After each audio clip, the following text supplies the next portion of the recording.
नमस्कार। कहानियों के इस सफ़र में आप सबका बहुत स्वागत है। आज हम सुनेंगे रविन्द्रनाथ टैगोर जी की कहानी शुभा।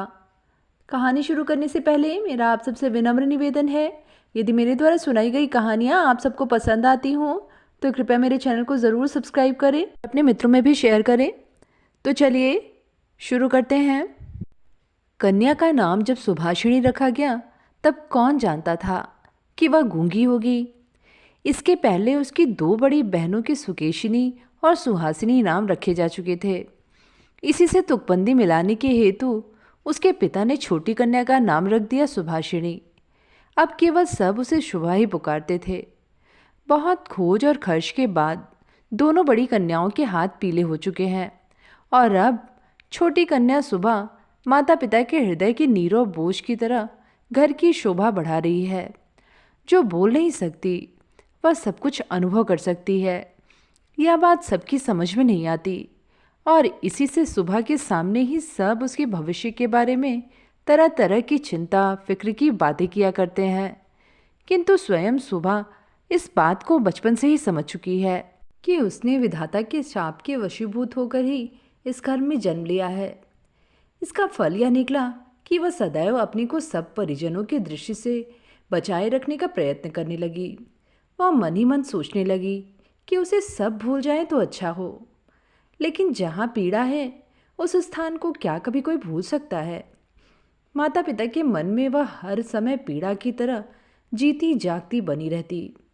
विशेषकर उसकी माता उसे अपनी ही किसी गलती के रूप में देखती हैं, क्योंकि प्रत्येक माता पुत्र की अपेक्षा पुत्री को कहीं अधिक अपने अंश के रूप में देखती है और पुत्री में किसी प्रकार की कमी होने पर उसे अपने लिए मानो विशेष रूप से लज्जाजनक बात समझती है। सुभा के पिता वाड़ीकंठ तो शुभा को अपनी दोनों बड़ी पुत्रियों की अपेक्षा कुछ अधिक ही स्नेह करते हैं, पर माता उसे अपने गर्व का कलंक समझकर उससे उदासीन ही रहती हैं। सुभा को बोलने की जबान नहीं है, पर उसकी लंबी लंबी पलकों में दो बड़ी बड़ी काली आंखें अवश्य हैं और उसके ओष्ठ तो मन के भावों के तनिक से संकेत पर नए पल्लों की तरह कांप कांप उठते हैं। वाणी द्वारा हम जो अपने मन के भाव प्रकट करते हैं उसको हमें बहुत कुछ अपनी चेष्टाओं से गढ़ लेना पड़ता है, बस कुछ अनुवाद करने के समान ही समझिए। और वह हर समय ठीक भी नहीं होता। ताकत की कमी से बहुधा उसमें भूल हो जाती है, लेकिन खंजन जैसी आंखों को कभी कुछ भी अनुवाद नहीं करना पड़ता। मन अपने आप ही उन पर छाया डालता रहता है। मन के भाव अपने आप ही उस छाया में कभी विस्तृत होते और कभी सिकुड़ते हैं। कभी कभी आंखें चमक दमक कर जलने लगती हैं और कभी उदासीनता की कालिमा में बुझ से जाती हैं। कभी डूबते हुए चंद्रमा की तरह टकटकी लगाए न जाने क्या देखती रहती हैं, तो कभी चंचल दामिनी की तरह ऊपर नीचे इधर उधर चारों ओर बड़े तेजी से छिटकने लगती हैं। और विशेषकर मुंह के भाव के सिवा जिसके पास जन्म से ही कोई भाषा नहीं, उसकी आंखों की भाषा तो बहुत उदार और अथाह गहरी होती ही है, करीब करीब साफ सुथरे नीले गगन के समान। उन आंखों को उदय से अस्त तक, सुबह से शाम तक और शाम से सुबह तक छवि लोक की निस्तब्ध रंगभूमि ही मानना चाहिए। जिह्वाहीन इस कन्या में विशाल प्रकृति के समान एक जनहीन महानता है और यही कारण है कि साधारण लड़के लड़कियों को उसकी ओर से किसी न किसी प्रकार का भय सा बना रहता है। उसके साथ कोई खिलता नहीं। वह नीरो दोपहरिया के समान शब्दहीन और संगहीन एकांतवासिनी बनी रहती। गांव का नाम है चंडीपुर। उसके पास में बहने वाली सरिता बंगाल की एक छोटी सी सरिता है, गृहस्थ के घर की छोटी लड़की के समान। बहुत दूर तक उसका फैलाव नहीं है, उसको तनिक भी आलस्य नहीं। वह अपनी इकहरी देह लिए अपने दोनों छोरों की रक्षा करती हुई अपना काम करती जाती है। दोनों छोरों के ग्रामवासियों के साथ मानो उसका एक न एक संबंध स्थापित हो गया है। दोनों ओर गांव हैं और वृक्षों के छायादार ऊंचे किनारे हैं, जिनके नीचे से गांव की लक्ष्मी सरिता अपने आप को भूलकर शीघ्रता के साथ कदम बढ़ाती हुई बहुत ही प्रसन्नचित्त असंख्य शुभ कार्यों के लिए चली जा रही है। वाणीकंठ का अपना घर नदी के बिल्कुल एक छोर पर है। उसका खपच्चियों का बेड़ा, ऊंचा छप्पर, गाय घर, भूस का ढेर आम, कटहल और केलों का बगीचा हर एक नाविक की दृष्टि अपनी ओर आकर्षित करता है।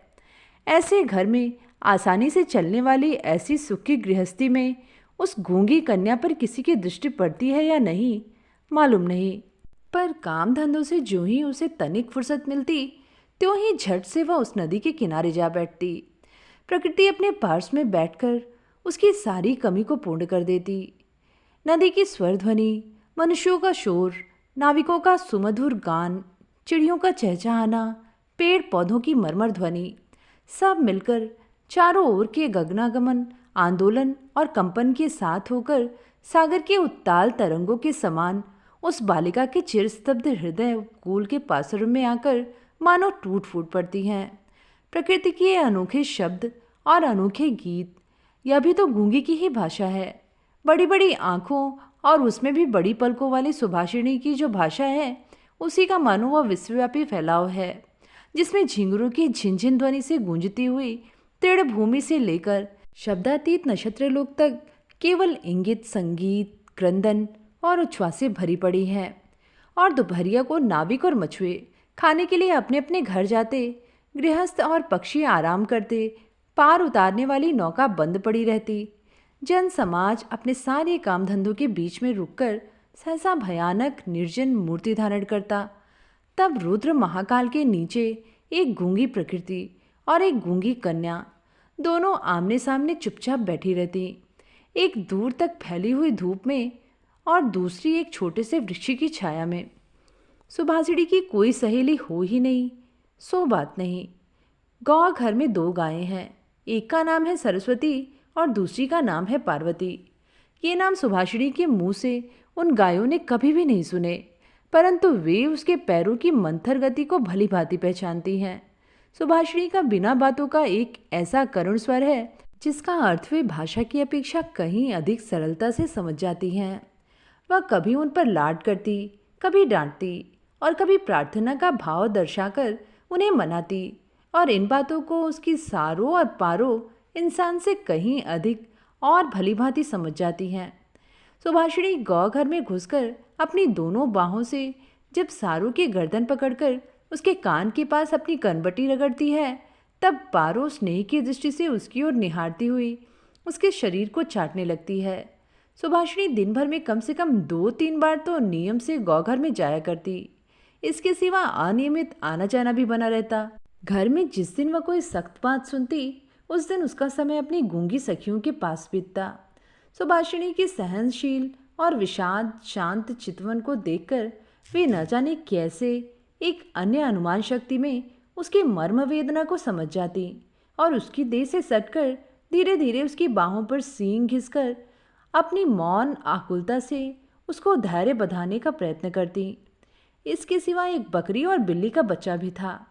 उनके साथ सुभाषिणी की गहरी मित्रता तो नहीं थी, फिर भी वे उससे बहुत प्यार रखते और कहने के अनुसार चलते। बिल्ली का बच्चा चाहे दिन हो या रात, जब तब सुभाषिणी की गर्म गोद पर बिना किसी संकोच के अपना हक जमा लेता और सुख की नींद सोने की तैयारी करता।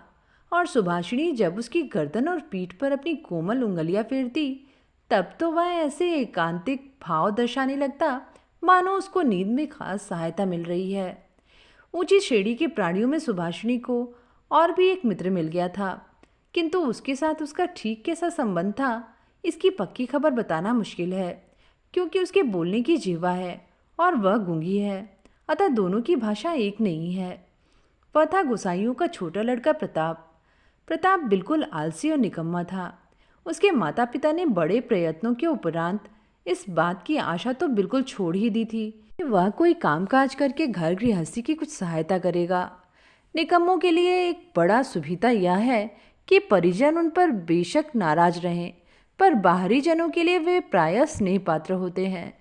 कारण किसी विशेष काम में न फंसे रहने से वे सरकारी मिल्कियत से बन जाते हैं। नगरों में जैसे घर के पासर में या कुछ दूर पर एक आध सरकारी बगीचे का रहना आवश्यक है, वैसे ही गांव में 2-4 निठल्ले निकम्मे सरकारी इंसानों का रहना आवश्यक है। काम धंधों में, हास परिहास में, और जहाँ कहीं भी एकाध की कमी देखी, वहीं वे झट से हाथ के पास ही मिल जाते हैं। प्रताप की विशेष रुचि एक ही है, वह है मछली पकड़ना। इससे उसका बहुत सा समय आसानी के साथ कट जाता है। तीसरे पहर सरिता के तीर पर बहुधा वह इस काम में तल्लीन दिखाई देता और इसी बहाने सुभाश्री से उसकी भेंट हुआ करती। चाहे किसी भी काम में हो, पासर में एक हमजोली मिलने मात्र से ही प्रताप का हृदय खुशी से नाच उठता। मछली के शिकार में मौन साथी ही सबसे श्रेयस्कर माना जाता है। अतः प्रताप सुभाश्री की खूबी को जानता है और कद्र करता है। यही कारण है कि और सब तो सुभाश्री को सुभा कहते, किंतु प्रताप उसमें और भी स्नेह भरकर सुभा को सू कहकर पुकारता। सुभाश्री इमली के वृक्ष के नीचे बैठी रहती और प्रताप पास ही जमीन पर बैठा हुआ सरिता जल में कांटा डालकर उसी की ओर निहारता रहता। प्रताप के लिए उसकी ओर से हर रोज एक पान का बीड़ा बंधा हुआ था और उसे स्वयं वह अपने हाथ से लगा कर लाती। और शायद बहुत देर तक बैठे बैठे देखते देखते उसकी इच्छा होती कि वह प्रताप की कोई विशेष सहायता करे, उसके किसी काम में सहारा दे। उसके ऐसा मन में आता कि किसी प्रकार वह यह बता दे वह भी संसार में एक कम आवश्यक व्यक्ति नहीं, लेकिन उसके पास न तो कुछ करने को था और वह न कुछ कर ही सकती थी। तब वह मन ही मन भगवान से ऐसी अलौकिक शक्ति के लिए विनती करती कि जिससे वह जादू मंत्र से झट से कोई ऐसा चमत्कार दिखा सके जिसे देखकर प्रताप दंग रह जाए और कहने लगे, अच्छा सो में यह करामात मुझे क्या पता था। मान लो सुभाषिणी यदि जल परी होती और धीरे धीरे जल में से निकलकर सर्प के माथे की मणि घाट पर रख देती और प्रताप अपने उस छोटे से धंधे को छोड़कर मणि को पाकर जल में डुबकी लगाता और पाताल में पहुंचकर देखता कि रजत प्रसाद में स्वर्ण जड़ित शैया पर कौन बैठी है, और आश्चर्य से मुंह खोलकर कहता, अरे क्या तो अपनी वाणीकंठ के घर की वही गूंगी छोटी कन्या है, सू, मेरी सू। आज मड़ियों से जड़ित गंभीर निस्तब्ध पातालपुरी की एकमात्र जलपरी बनी बैठी है। तो क्या यह बात हो ही नहीं सकती? क्या यह नितांत असंभव ही है? वास्तव में कुछ भी असंभव नहीं, लेकिन फिर भी सो प्रजा शून्य पातालपुरी के राजघराने में जन्म न लेकर वाणीकंठ के घर पैदा हुई है, और इसीलिए वह आज गुसाइयों के घर के लड़के प्रताप को किसी प्रकार के आश्चर्य से अचंभित नहीं कर सकती। सुभाषिणी की अवस्था दिन प्रतिदिन बढ़ती ही जा रही है। धीरे धीरे मानो वह अपने आप को अनुभव कर रही है, मानो किसी एक पूर्णिमा को किसी सागर से एक ज्वार सा आकर उसके अंतराल को किसी एक नवीन अनिर्वचनीय चेतना शक्ति से भर भर देता है। अब मानो वह अपने आप को देख रही है, अपने विषय में कुछ सोच रही है, कुछ पूछ रही है, लेकिन कुछ समझ नहीं पाती। पूर्णिमा की गाढ़ी रात्रि में उसने एक दिन धीरे से कक्ष के झरोखे को खोलकर भय त्रस्तावस्था में मुंह निकालकर बाहर की ओर देखा कि संपूर्ण प्रकृति भी उसके समान सोती हुई दुनिया पर अकेली बैठी हुई जाग रही है। वह भी यौवन के उन्माद से, आनंद से, विषाद से, असीम नीरवता की अंतिम परिधि तक, यहाँ तक कि उसे भी पार करके चुपचाप स्थिर बैठी है। एक शब्द भी उसके मुख से नहीं निकल रहा, मानो इस स्थिर निस्तब्ध प्रकृति के एक छोर पर उससे भी स्थिर और उससे भी निस्तब्ध एक भोली लड़की खड़ी हो। इधर कन्या के विवाह की चिंता में माता पिता बहुत बेचैन हो रहे हैं। गांव के लोग भी यत्र तत्र निंदा कर रहे हैं, यहाँ तक कि जाति विच्छेद कर देने की भी अफवाह उड़ी हुई है। वाणीकंठ की आर्थिक दशा वैसे अच्छी है, खाते पीते आराम से हैं, और इसी कारण इनके शत्रुओं की भी गिनती नहीं है। स्त्री पुरुषों में इस बात पर बहुत कुछ सलाह मशविरा हुआ। कुछ दिनों के लिए वाणीकंठ गांव से बाहर परदेश चले गए। अंत में एक दिन घर लौटकर पत्नी से बोले, चलो कलकत्ते चले।